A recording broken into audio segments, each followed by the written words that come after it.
His hand was in my hair before I even understood what was happening.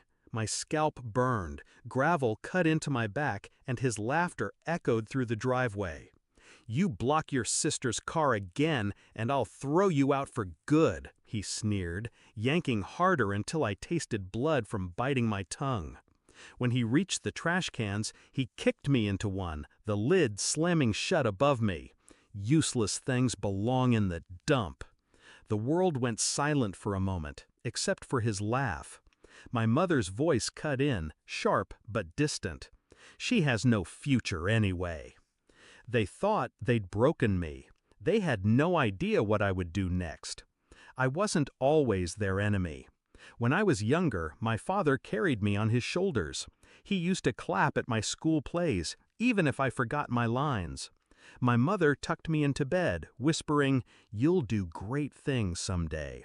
But somewhere along the way, I stopped being a daughter and became their scapegoat.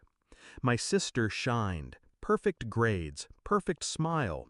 I became the shadow they mocked at dinner. Small failures turned into ammunition.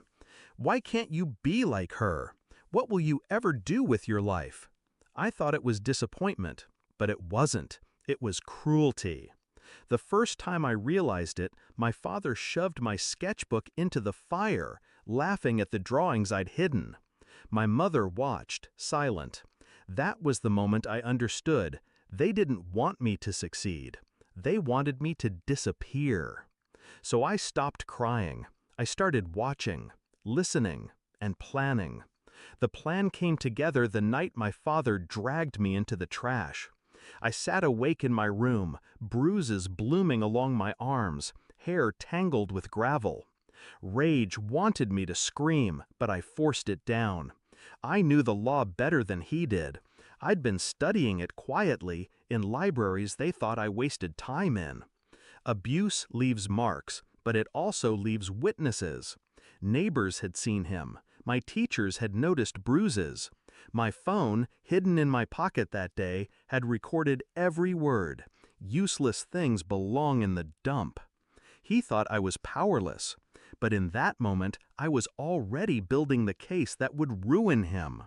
I didn't confront him right away. Instead, I played the part he expected, quiet, withdrawn, the failure. While he smirked at his victory, I collected evidence. Every insult, every shove, every bruise documented. I reached out to Mr. Callahan, a lawyer my grandfather once trusted. I gave him everything. "Stay silent," he advised. "Let them think you've given up. It'll make the fall that much harder." So I did. For weeks I endured their taunts, their laughter. My mother sneering, "No future." My father smirking, "Trash." But I didn't break. I sharpened. The day of reckoning came on a Sunday morning. My parents were at the kitchen table sipping coffee, my sister scrolling through her phone. I walked in with Mr. Callahan beside me, briefcase in hand. My father frowned. "What's this?" The lawyer's voice was calm. "Mr. and Mrs. Reynolds, you've been served." Confusion. Then he began to read. Allegations of physical abuse, emotional neglect, financial fraud uncovered in my father's accounts. Every word a knife. I placed my phone on the table, hit play. His voice filled the kitchen. "Useless things belong in the dump." My mother's, "She has no future anyway." My sister's eyes widened. She hadn't known. She'd been shielded from the worst. But now she heard it all, unedited. My father's face went pale. "This is out of context." "No," I cut in, calm. "It's the truth. And soon the court will hear it too." The fallout was swift. My father's company stripped him of his position, shareholders panicking at the scandal. My mother's social circle evaporated overnight. Neighbors whispered. Reporters camped outside. Every insult, every bruise, every cruel laugh, they had all built the stage for their downfall. All I had to do was pull the curtain back. Now I sit alone in the same kitchen where they mocked me. The silence is heavy, but it's mine. They're gone. facing charges, lawsuits, disgrace. My sister chose to leave with me, shaken but free from their grip. For the first time, I don't feel like a shadow. I replay his words sometimes.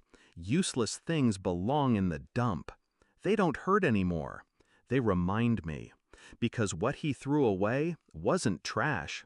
It was the match, and the fire burned his whole kingdom down. They thought I had no future. They were right, because the future they imagined for me was small. I built something bigger, their ruin.